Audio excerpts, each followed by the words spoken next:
Good afternoon. I'm Stephanie Regal, the Executive Director of Enrollment Operations and Strategic Initiatives in the Office of Enrollment Management.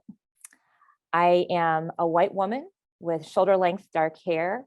I'm wearing a white shirt, a blue vest, and a maize and blue scarf, and I'm sitting in my office on the University of Michigan campus. I would like to personally welcome you to this year's conference, Toward an Anti-Ableist Academy, Advancing Inclusion, Diversity, Equity, and Accessibility at the University of Michigan. Throughout the month of October, this conference includes 11 online sessions, each between 60 or 90 minutes as part of the Disability Community Month activities.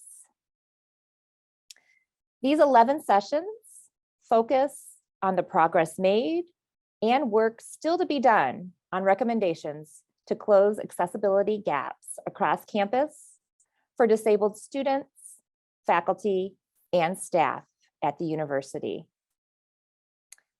I had the good fortune to join the IDEA board, serving on the intentional recruitment of students with disabilities subcommittee. I'm pleased to welcome you to the Neurodiversity and Campus Climate Panel, moderated by Ashley Wiseman, the Associate Director for the Global Scholars Program. Ashley, I'll turn things over to you. Thank you, Stephanie, and good afternoon, everyone. Thank you for joining us. My name is Ashley Wiseman. I use she, her pronouns.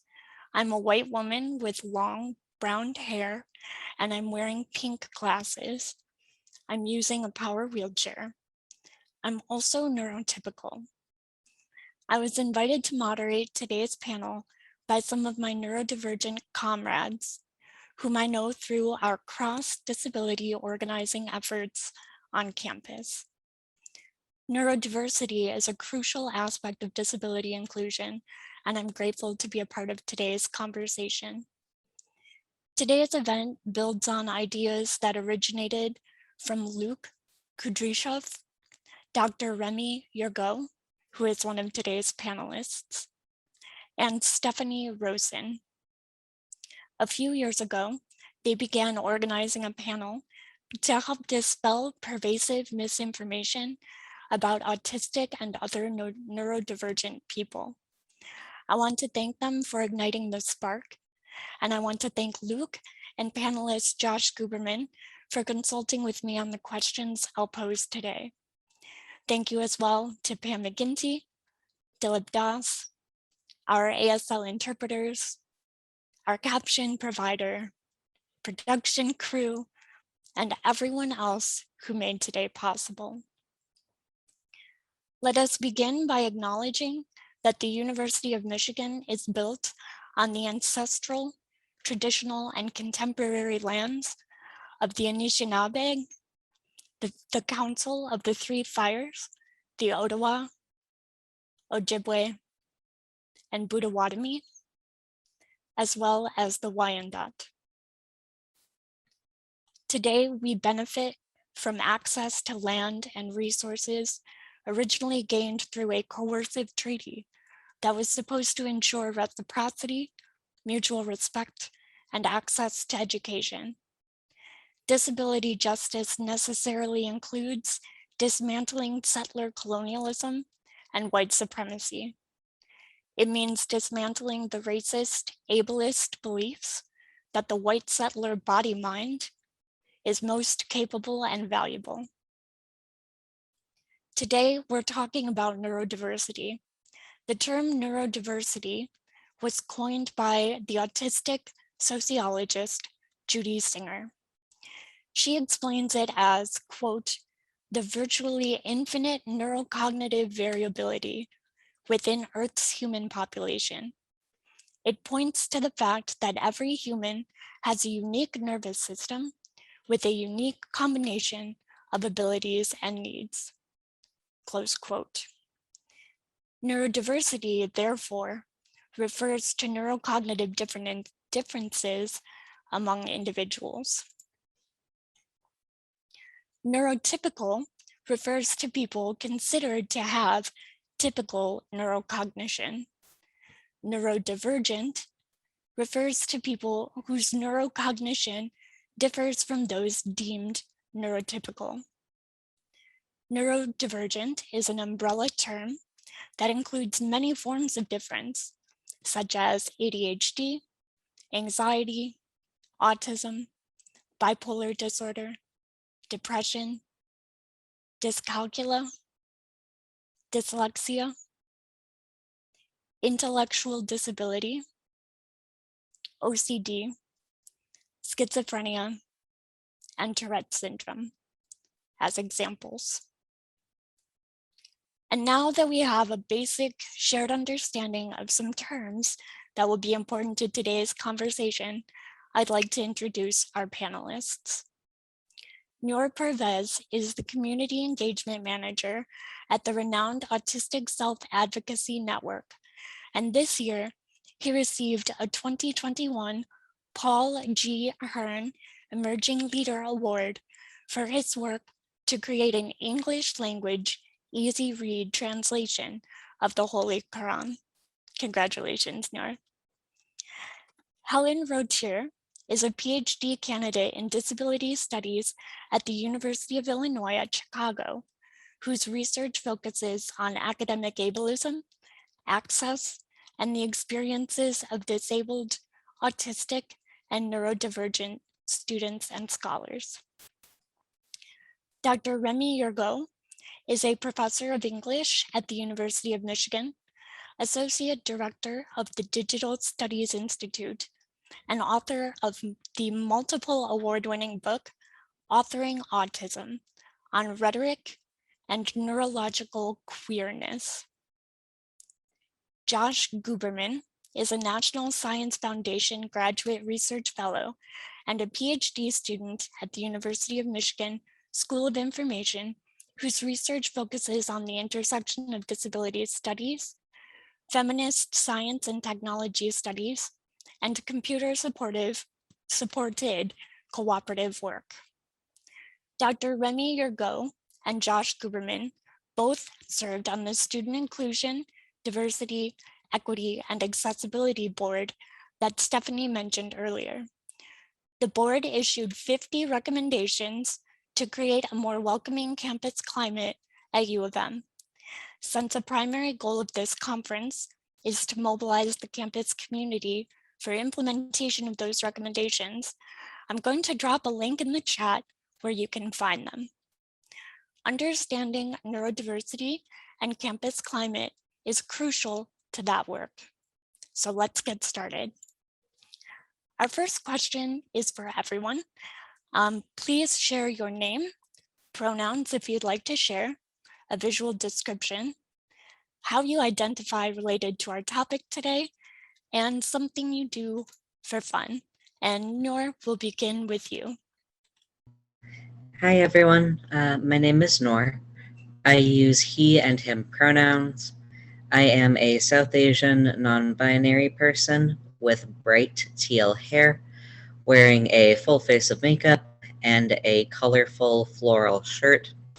I am an autistic person, a former on-campus organizer for intersecting LGBT+ and disability justice issues, and I am currently the Community Engagement Manager for the Autistic Self-Advocacy Network. One fun thing that I like to do is take my elderly beagle Kibby, Kibby, to the park. She really likes to sniff and play with other dogs. And with that, I will pass it on to our next speaker. Hi, my name is Helen Rotier. My pronouns are she and they. I am a white queer person with a shaved hair on one side and shoulder length brown hair on the other side, wearing earrings shaped like oak leaves, and wearing glasses and a black and pink floral top. I am multiply neurodivergent. So in addition to being autistic, I have bipolar disorder. And I'm coming into understanding that as an equally compelling part of my neurodivergent identity. For fun, I like to send letters and postcards, handwritten. My name is Josh Guberman. My pronouns are he, him, his.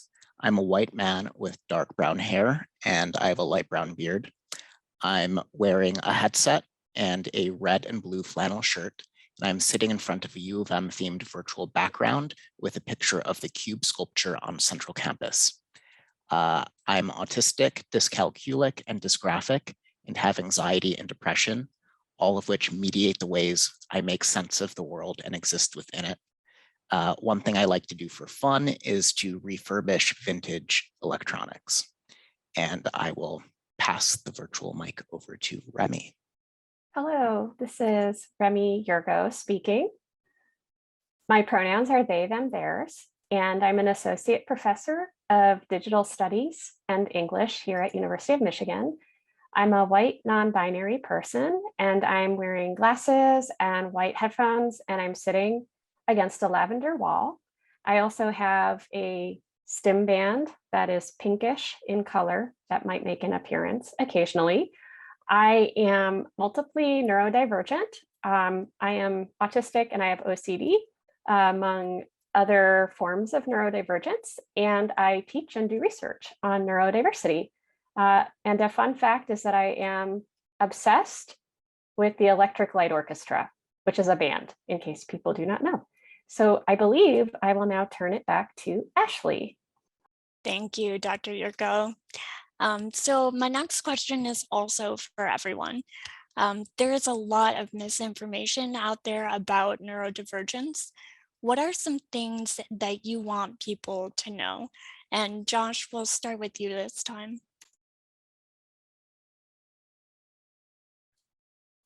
Thanks, Ashley. So one thing that really bothers me is the commodification of neurodiversity.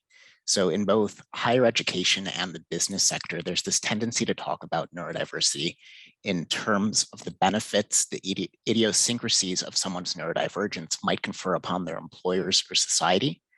The focus on neurodiversity in terms of benefits, I think, misses the point.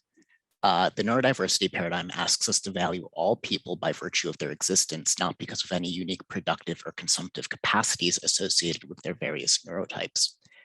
We typically see this kind of discourse in terms of certain autistic people and folks with ADHD who might be inclined to certain forms of creativity and detail-oriented thinking, but we really don't see these kinds of discourses championing autistic people who don't have the alleged quote-unquote superpowers of autism, nor people with numerous other forms of neurodivergence like depression, schizophrenia, or dyslexia. By understanding neurodiversity as a value proposition, we implicitly devalue neurodivergent people who can't readily be exploited for knowledge labor. That isn't neurodiversity, it's neoliberalism. If we want to move away from the neoliberal university toward the anti-ableist one, we need to divorce conceptions of diversity from economic implications and instead strive to support all people as they are and where they are. And I think Remy is next. This is Remy speaking. I feel like Josh put this really, really well. I think where I might start is that the portrait of neurodivergent students in many college teaching guides, including those that bill themselves as being about inclusive teaching, paint a picture of neurodivergent students as the kind of students that faculty, staff, and administrations dread. And both in my experience as a student and as an instructor, I've seen this informally among conversations at the university level as well. There's a certain cumulative effect in these kinds of guides and resources that list not only all of the so-called quote unquote problems or symptoms that neurodivergent students have, but in making these listings, which are often checkbox style, they also list items that faculty and staff should consider when encountering a neurodivergent person, which often create this flattening effect of what neurodivergence is and what individuals' experiences with neurodivergence are. And it elides a host of systemic factors that disempower students, including the very setup of the university itself. The portrayals also in these guides often create the impression that neurodivergent students are scary, that they're overly needy, that they are demanding, that they are lacking in personality, self-awareness, or rationality. And there is also a tendency to try to remove students from situations rather than to think about how to include students or to reinvent our thinking about our pedagogy, about our practices as an institution. So I believe I will now pass the baton, the metaphorical one, to Noor. Thank you very much. Yeah, on that note, I would like to add that kind of the flattening that you're describing of what neurodivergency looks like tends to happen across the board, both in educational settings and unfortunately just kind of at the world at large.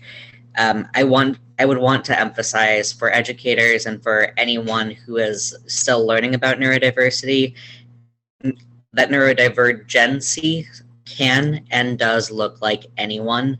I am a trans, multiply disabled person of faith. I use a power chair, and neurodivergency looks just as much like me as it does a white cisgender man.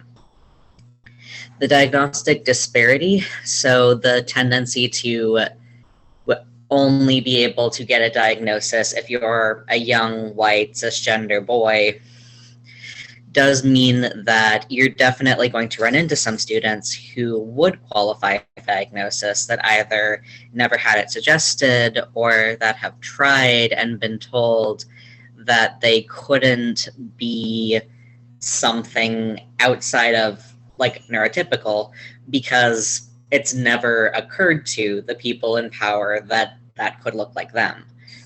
Academia is also built, I should note, in a way that's really, really great for some types of neurodivergent brains and really bad for others, especially those of us who might need a routine or who thrive on time-based pressure, or if you're me, both, which means that you never really succeed anywhere outside of high school without a lot of self-paced prompting.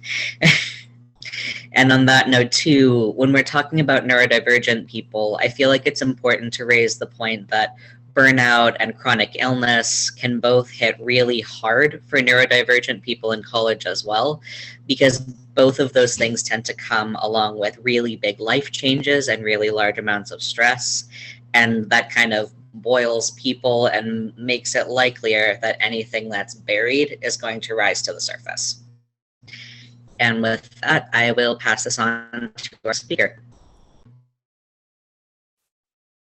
Thank you. Everyone's made such brilliant points so far, and I just want to echo everything that has already been said.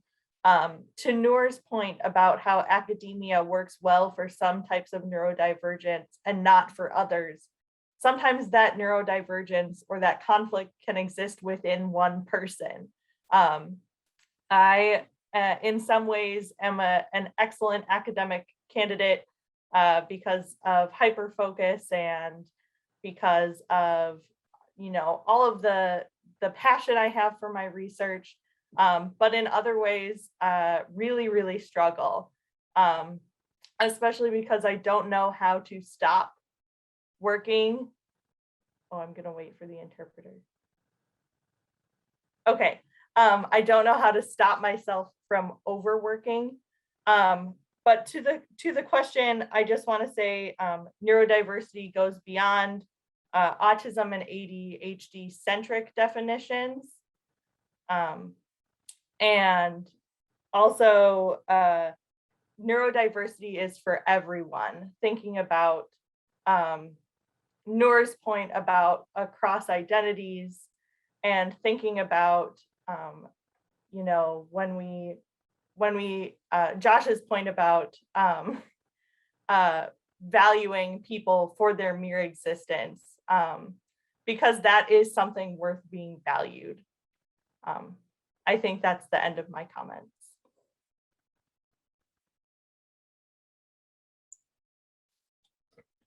Thank you, everyone, for raising such great points and in some cases sharing some difficult experiences as well. We also have some good points coming in through the chat, and I think some of those have just been going to the hosts and the panelists. So I'm just gonna quickly mention them. One attendee brought up the stereotype of neurodivergent folks being emotionless and humorless robots. And another person wants to make sure that we touch on the cost of diagnostic testing, which can make being diagnosed really difficult for some. So our next question again goes to everyone, and this is about intersectionality. So how do your other identities shape your experiences as a neurodivergent person? And this time we will start with Remy. Hi, this is Remy speaking again.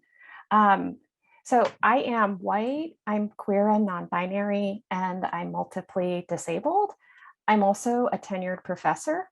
So I hold complex relationships and experiences with the academy, with the psychiatric industrial complex. Being a white person, also being a person whose relationship with speech can pass as normative in some contexts, affords me a very different relationship to the academy than folks who are not white, than folks who are non-speaking or intermittently non-speaking. One point I do want to raise, and this goes back to my experiences as a student, because I think it's very relevant for our considerations about students, but also for precarious members of the academy, so contingent faculty, non-tenured faculty, and staff, is the cost of diagnosis. And there's been conversation, as Ashley noted in the chat. I did not have an official diagnosis until I was a graduate student. I was a master's student at the time when I went to pursue it.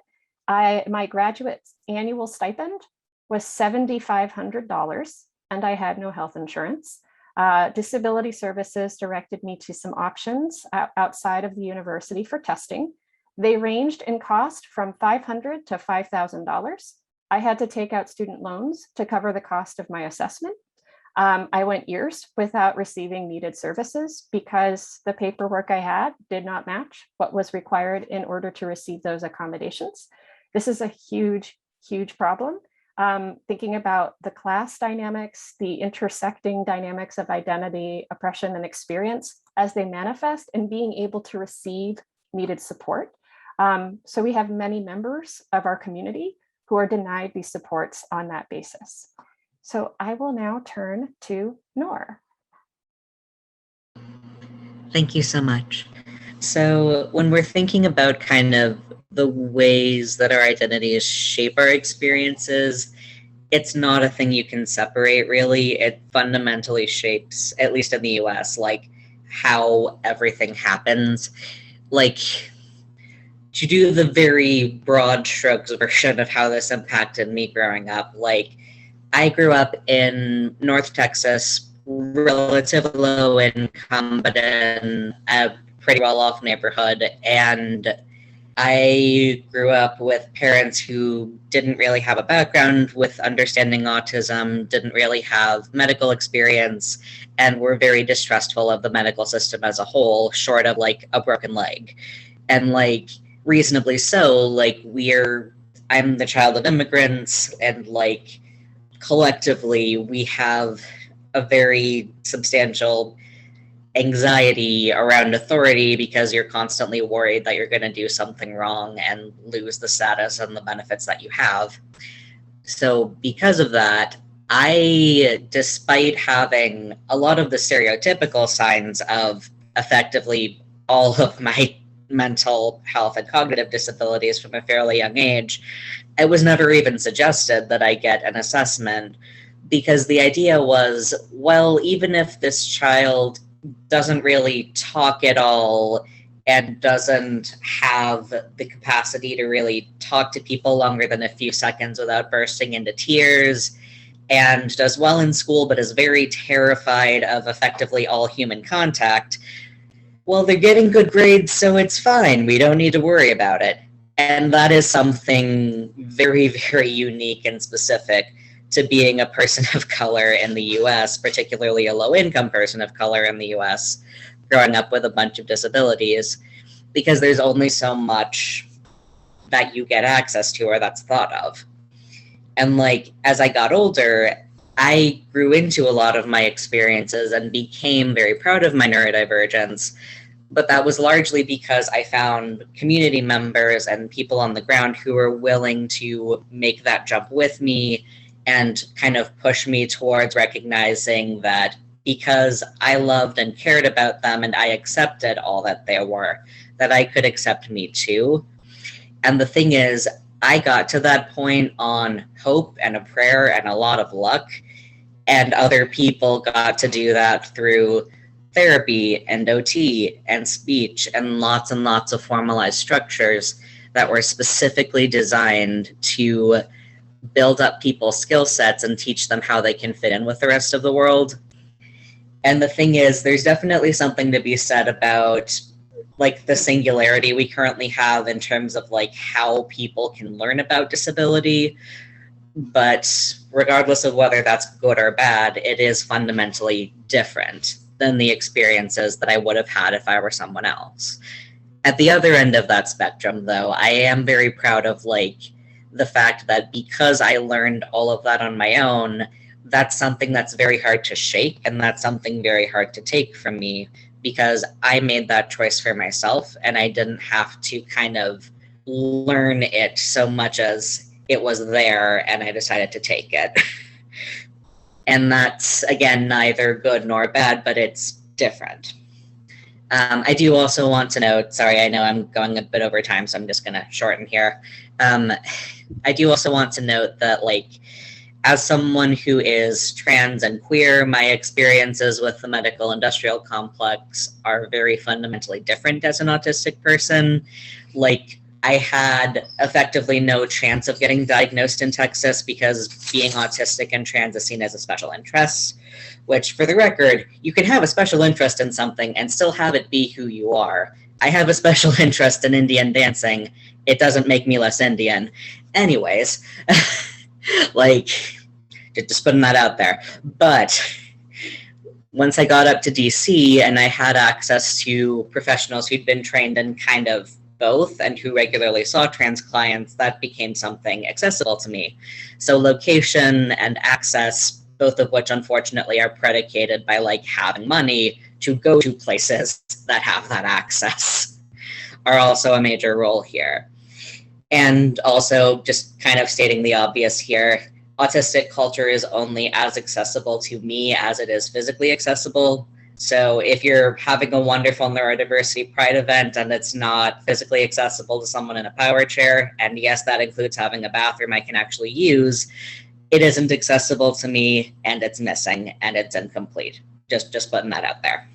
And with that, I will pass it on to our next speaker. Thanks, Nor. That was awesome. I love hearing from the other panelists because in addition to being like friends and role models, they're just brilliant at what they do. I am white, queer, and multiply disabled. I am also a survivor of the psychiatric system and carceral enclosures within the psychiatric system, and whiteness is a huge protective factor in my experiences in the psychiatric system. So I want to recognize and name that I wouldn't be where I am. I wouldn't have the opportunities that I have if I were not white because of my other identities. I also mentioned in my introduction that I am multiply neurodivergent, as are many of us, and I'm really starting to untangle that and understand what it means for me to embrace not only the autistic parts of my brain and body, but to embrace what it means to be bipolar and to have severe and persistent mental illness to experience psychosis. So, shifting the narrative around neurodiversity, again, away from these valuable or productive traits under capitalism to recognizing the wholeness of every person. And with that, I'll pass it to Josh.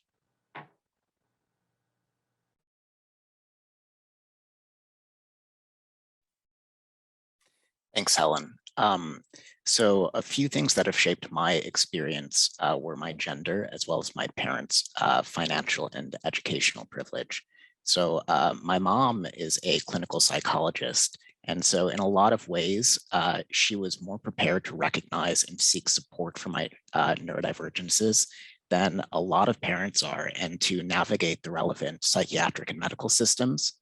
And so also as a young white boy at the time that my parents were shuttling me to various neuropsych appointments, I was so much more likely to be recognized as having autism because the diagnostic criteria were, and in many ways still are, normed to people like me.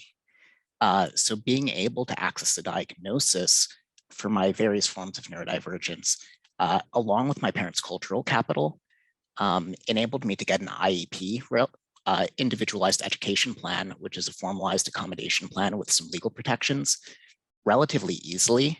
And then at the times when those accommodations in my IEP weren't met, my parents were able to work within the system to, with varying degrees of success, rectify the situation. And so now as an adult, because of my gender, whiteness, and cultural capital, and because of the fact that most of the time I can effectively communicate via speech, I can navigate higher education with relative ease compared to a lot of other people with neurodivergence.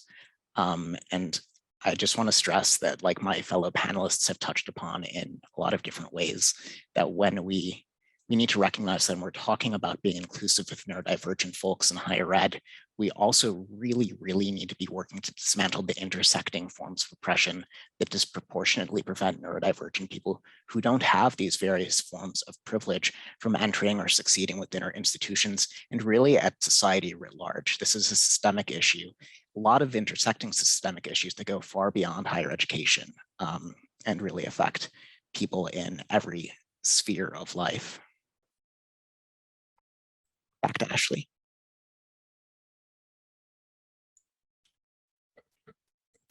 Thank you so much, everyone. We've got someone in the chat who wanted to thank all of the panelists for being so honest and willing to share your experiences. So I'll just echo that sentiment. Someone also said this is why we shouldn't need diagnoses for accommodations. So cheers to that.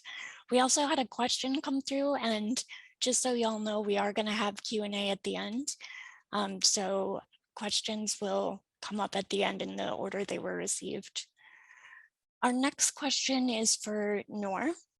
You have extensive experience in community organizing at the intersection of disability, LGBTQ+, faith, race, and other marginalized identities and experiences. How do you keep intersectionality at the forefront in your role as the community engagement manager with the Autistic Self-Advocacy Network? And what do you want faculty and higher education professionals to know when they're interacting with neurodivergent students who may have other marginalized identities? Absolutely. Thank you for that question. So I would say, so a thing that I've carried over from my student organizing into the work I do now is, so there's an idea in disability justice, which is essentially centering the most marginalized voices in the room. It kind of centers on this idea that you bring people who are thought of a lot less by society at large to the center and like to the forefront of your planning, and then working back from that. And basically trying to think whose voices are missing in your training, whose voices are usually missing in your head. And from there, like kind of centering that as stuff you're learning about, stuff you're getting more info on. And if you're unclear on how to get those people into the room, you ask for second opinions and help from that community. So as a student organizer, I remember that the way I did that was essentially that, like, I would try to hold essentially community forums where I would talk with people from different LGBT identity groups, different kind of intersections, racial groups, types of disability, what have you, and like kind of learn what are people concerned about, what are they missing, and trying to center programming around that. And like, obviously that's going to look different with like a large national organization, but like at a level now, what I try to think of when I'm planning, say, a social media campaign or a plain language toolkit is that I try to think through who any specific piece of legislation is going to impact directly, and then kind of where the ripples go. So who's going to be impacted by the way those communities are impacted, and who's going to be impacted by that. Because there's not really such a thing, at least in the US, as a community that's in isolation. Everyone's all tied up together. And in some cases, if there's a type of help that's going to one group of people, it can definitely spread and have positive impacts on other communities. But the inverse can also absolutely be true. And you might center someone who has more power socially, and as a result, maybe, for example, you pump money into something that ends up being kind of gentrifying, and then you end up knocking people out of their homes. You know, so it's a matter of trying to think through, like, where are the ripples going? Where are people going to be impacted that wouldn't have been thought of by the people who are designing a given thing?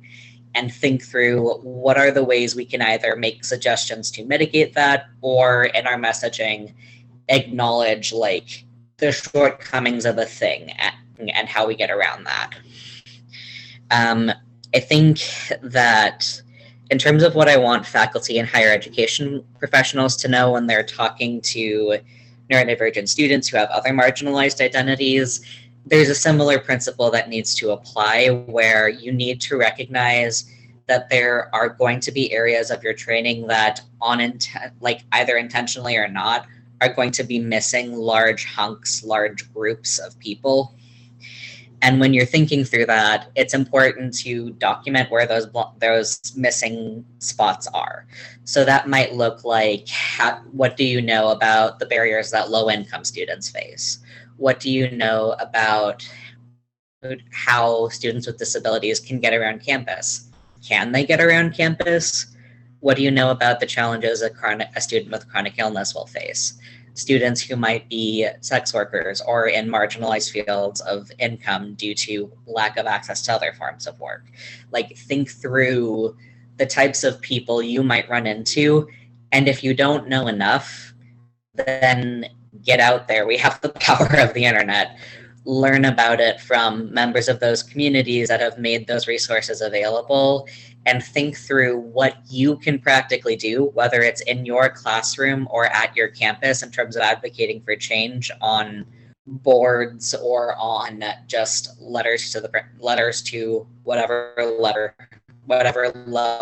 rather of the academy you have power to write someone, like, and point out, here are the areas where we're not going to be able to support students currently, and here are some suggestions from that community as to how that can change. Because when you get onto like the root of it, like the goal of you as an educator or a staff member is to help students succeed, that's why you got here. And if you know ethically, meaningfully, that there are groups of students who aren't being served, your job then is to advocate as hard as you can and in as many ways as you can to learn how you can do that for all of the types of students, not just the ones that kind of society writ large has deemed palatable. And with that, I'll pass it on to our next speaker. Thank you, Noor, for the practical guidance and also a reminder of why we're here as educators. That's very important. Our next question is for Dr. Yurgo. A major focus of your research has been autism rhetorics. You examine who gets to know and speak about autism and how autistic people are often constructed as incapable of self-knowledge and narration. Why is this topic so important to you, and what do you want to change within the Academy? This is Remy speaking.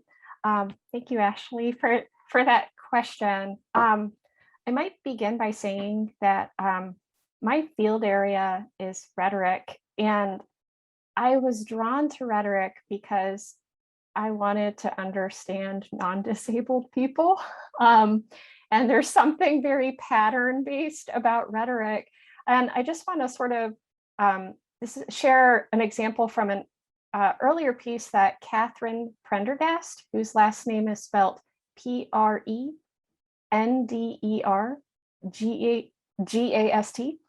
Prendergast, wrote about rhetorical disability. This piece is about 15 years old, but she has a very famously quoted line that says something to the effect of, if people think you're crazy, they don't listen to you. And her larger point was that when people writ large, culturally speaking, in the US are thinking about neurodivergence, they're thinking about neurodivergence as a rhetorical disability or a communication-based disability where you're lacking a key component of selfhood, the ability to be introspective, et cetera. And this just has really damaging impacts on neurodivergent people, especially in academic spaces. To kind of draw from what Nora was sharing earlier, even though most of my research to date has focused on autism, my own personal experiences just bear this out in a variety of ways, especially along the intersections of being neurodivergent and trans. So for instance, I once had a hospitalization experience for OCD, where one of the exposures that was being used as part of my treatment plan was to misgender me purposefully. The idea being that this exposure would stop an obsession about being trans, essentially. So there's a way in which, right, thinking about the complexity and the intersectionality of identity and experience gets built into treatment apparatuses, but also how we're thinking about neurodivergence in the academy.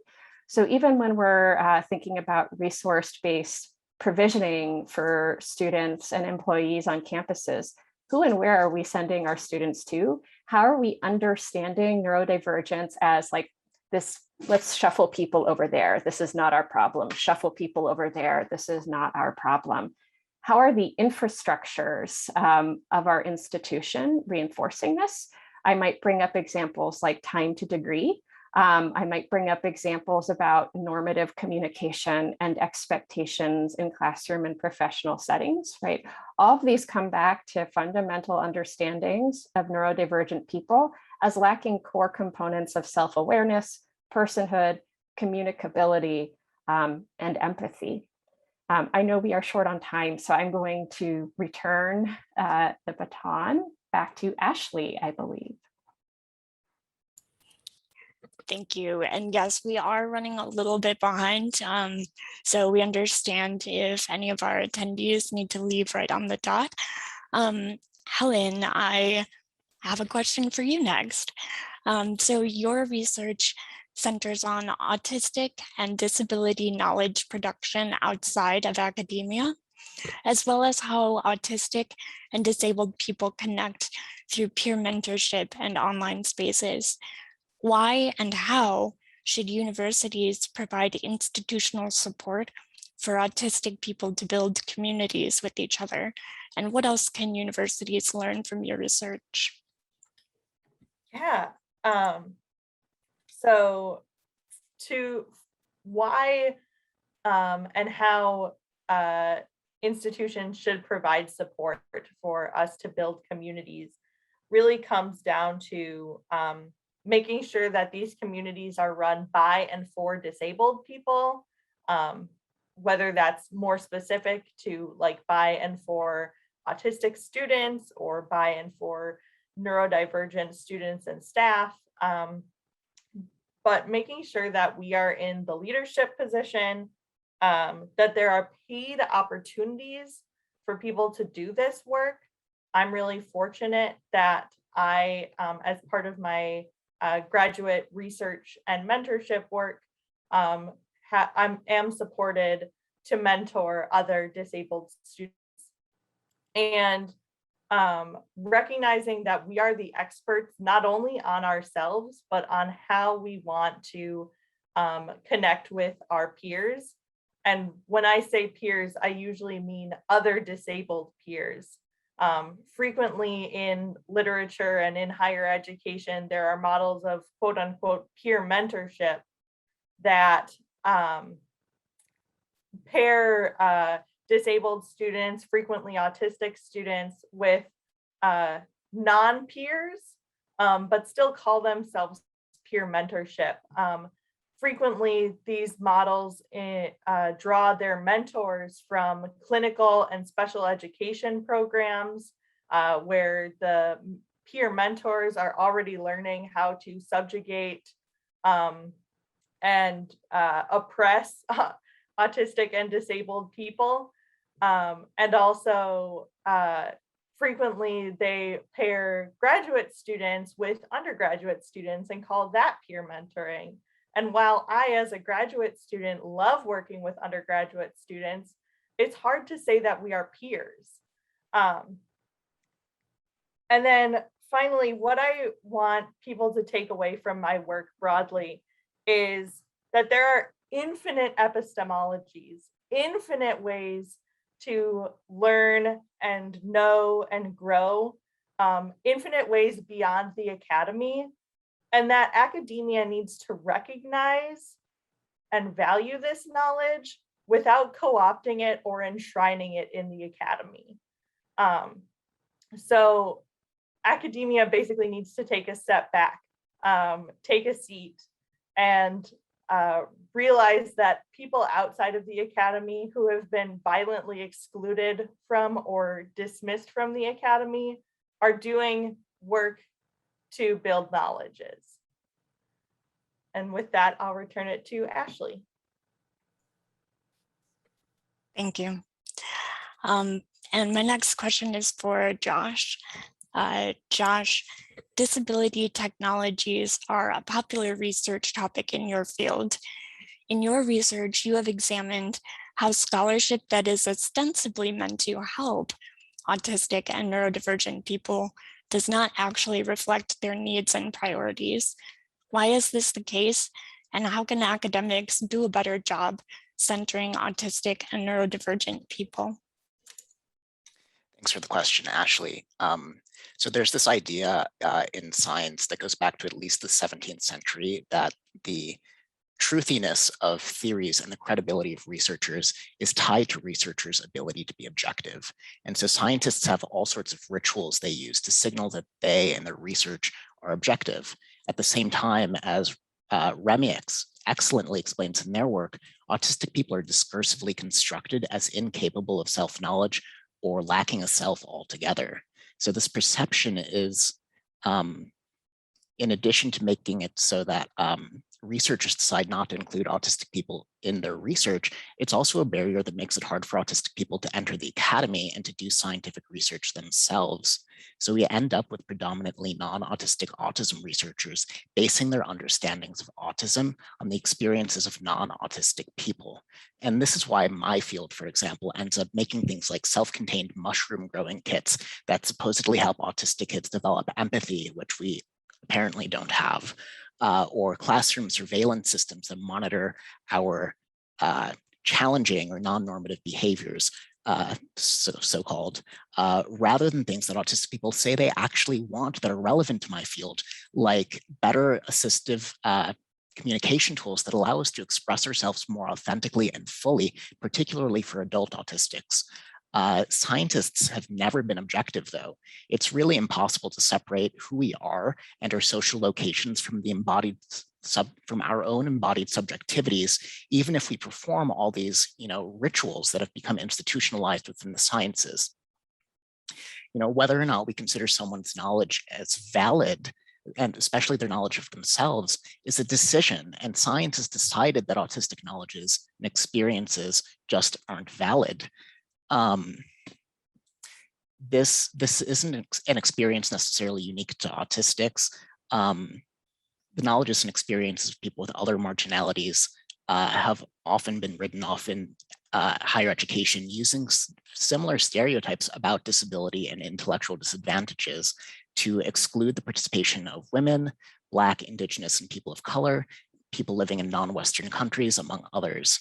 My own research assumes, it starts with the assumption that autistic people do know things about ourselves and that we have opinions about research and how we can benefit from research, and that we can take these priorities seriously.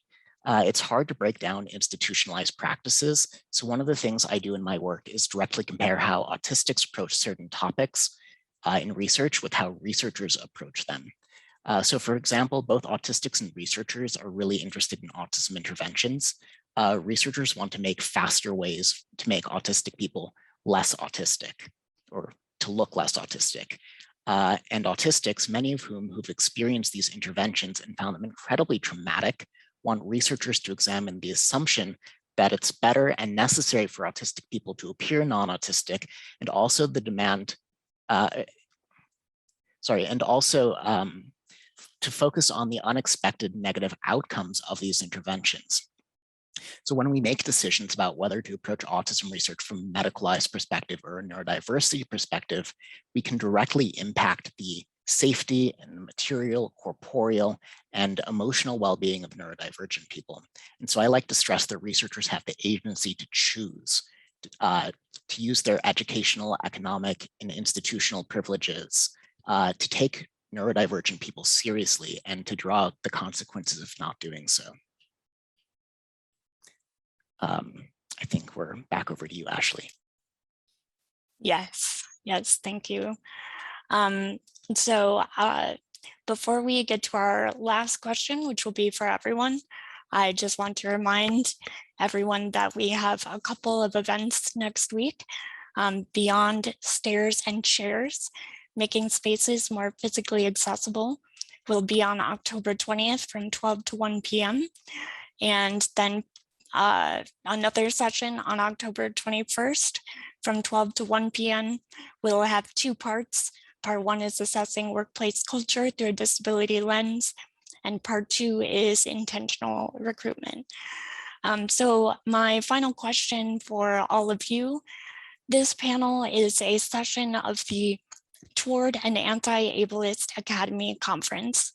What are some features of an anti-ableist academy that specifically support and empower neurodivergent communities? And Helen, could we start with you, please? Yes, thank you. So I actually just shared in the chat in response to a question that I don't think it's possible to have a fully anti-ableist academy because the academy is rooted in ableism. It was developed, as Jay Dolmaj shares in his book, Academic Ableism, as the higher institution compared to lower institutions of prisons, asylums, hospitals. And both are spaces intended to separate people based on their perceived desirability and, like segregate them in spaces with other people like them, whether those people are, the elite and educated in the academy, or people that are held in lower institutions. But I think we can move towards an anti-ableist academy. And so I have a few suggestions around that. First, being guided by disability justice, which is a framework that comes from disabled people of color and disabled queer and trans people. We've all alluded to points about disability justice and parts of the framework in our comments today. To incorporate neurodivergent perspectives and modes of communication, I fought to include Mel Baggs's In My Language, which is a video essay about communication, neurodivergent communication, and used that in my preliminary exams, which was very unusual, but exciting. And also moving towards a gentler academy. So my experience in grad school has always been that I have to take every opportunity if I'm going to get anywhere. And that often leads to dramatic burnout. In 2019, I went to 12 professional conferences, which was just not okay. It was not a good way for me to live my life, and it was not a good way for me to take care of myself. And so moving towards a gentler academy that doesn't push all of these expectations on students and scholars to be at the top of their field, to publish the most, to do the most in order to gain any kind of job security is like one concrete thing we can start to do. And with that, I'll pass it back to Ashley for the next speaker.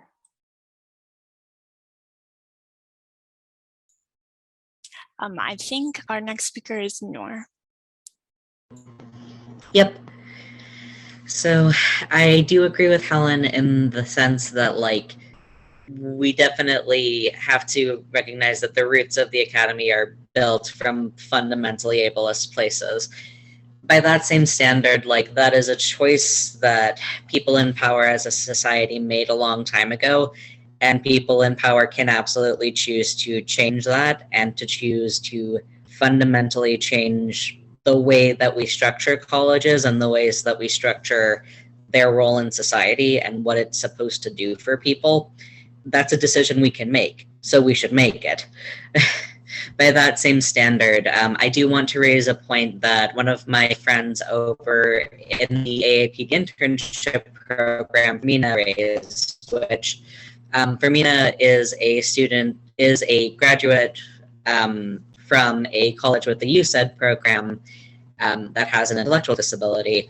And one thing that she told me is that as she's been applying to jobs in her chosen field, which is in the film industry, she consistently is essentially told by the people she's interviewing with, well, we don't know what this degree means or what it looks like. It's not, quote unquote, a real diploma. So why should we hire you? You don't have the appropriate qualifications. And that's kind of one of the roots of this whole thing, is that, like, fundamentally, the way that academia treats disabled students is that even when we are designating resources for them, we're not fundamentally thinking about disabled students as people who need to receive the same benefits out of college that a non-disabled student might, in terms of having access to jobs and resources and fundamentally, like, the benefits that come from the way we've currently structured academia. So, like, start there. Start from the place that you need to be making sure that disabled students are getting something out of college from the perspective of being able to continue to live their lives in the society we've created. By that same standard, we're definitely seconding Helen on effectively all 10 principles of disability justice. I would argue that given that we can't reasonably expect a full-on revolution in academia in the next 5 to 10 years, harm reduction is the next best strategy. And within that, it's worth considering that if you want your students to succeed, then your campus needs to start listening to neurodivergent students. That might look like doing feedback surveys, that might look like focus groups, and make resources available that will be able to keep them going. And as long as we're looking at this from an intersection lens, we need to think about making sure that there are academic resources, so tutoring, academic counseling, access to programs like SOAR, S-O-A-R, which is specifically designed for students who are having difficulty with the structure and scheduling around college, competent disability and academic social support.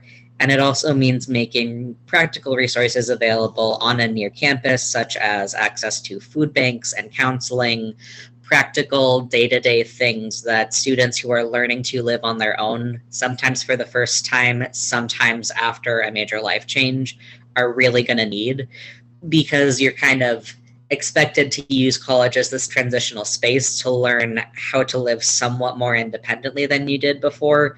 But in the absence of those resources for if and when people struggle, people are going to struggle. And when they struggle, that's a recipe for academic difficulty and also for major breakthrough stress and life stress that can lead to the aforementioned breakdowns.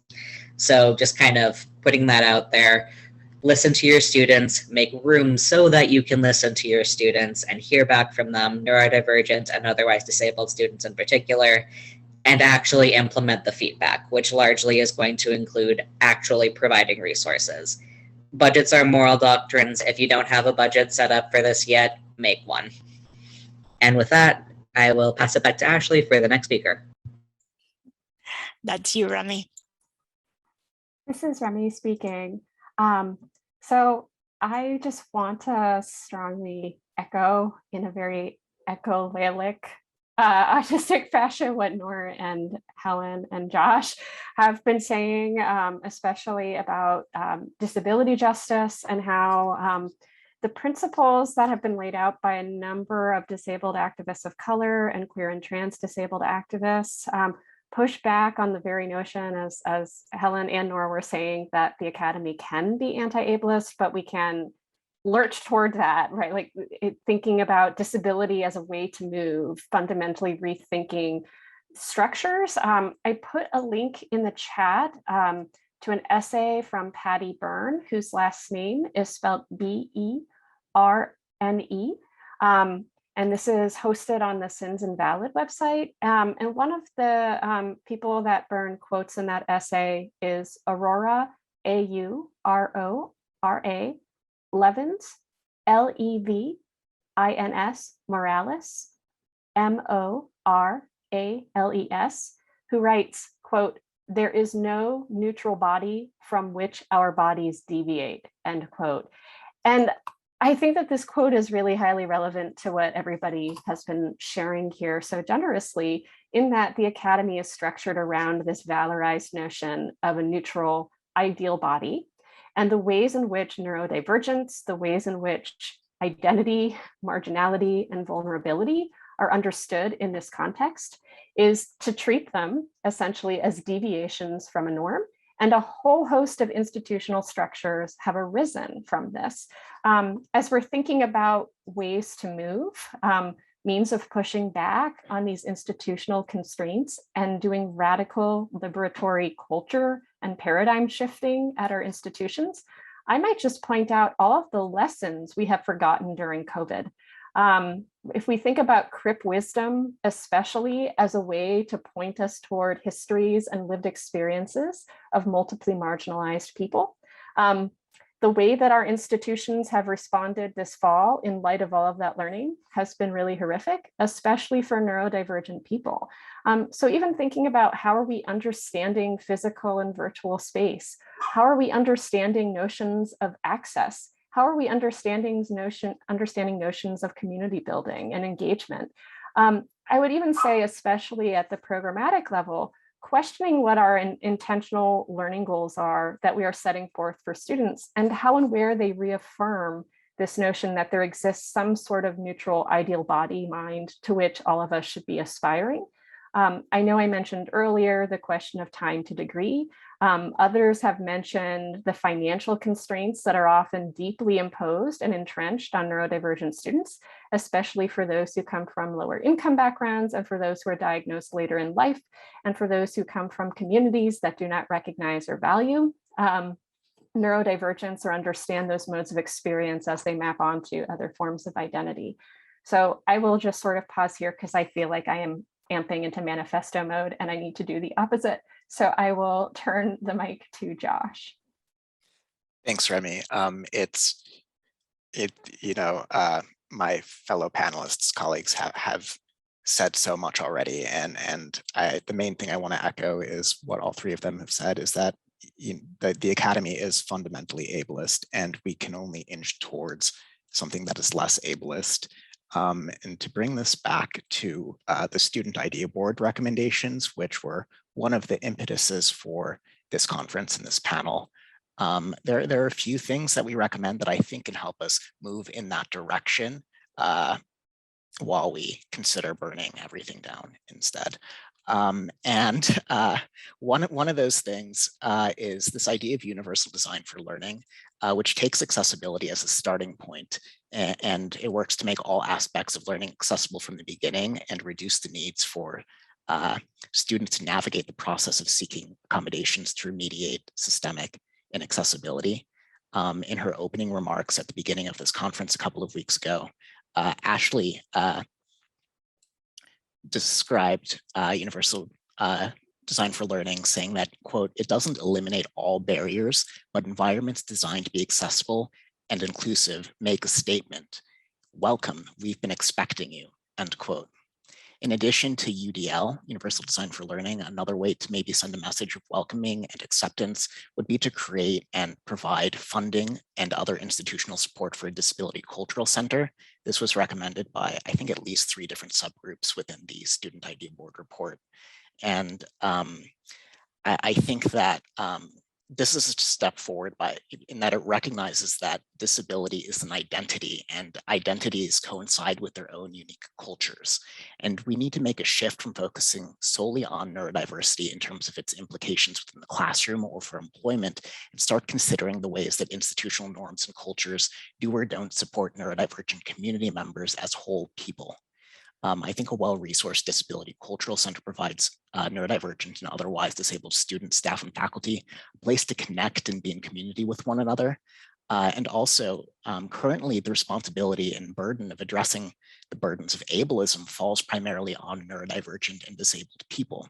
And so, like other cultural centers on campus, a disability cultural center would help to mediate some of this burden by having permanent paid staff and paid student employees who can take up and expand upon the unpaid educational advocacy and other DEI labor disability community members are already doing in this area, just to continue to exist within nested and intersecting systems and institutions that are by and large fundamentally ableist. This isn't a panacea, neither disability cultural centers or DCCs, but I think they're steps toward making a fundamentally ableist institution at least somewhat more easy for disabled people to exist within. Thanks. Thank you so much, everyone. We are unfortunately not going to have time for Q&A, but those of you who are here registered for the event and will receive a follow-up info folder, a follow-up email with a folder with info. And I believe most of the panelists, if not all of you, have dropped your emails in the chat. We can include that in the panel info folder if folks are comfortable. And please do feel welcome to reach out with questions that didn't get answered. And thank you to everyone for staying a little extra, including our support folks, ASL, CART, and all of the production crew, and of course, our panelists. I can see in the chat that it's been a very meaningful conversation. So we appreciate the extra time, and I hope you all have a wonderful weekend. Thank you so much.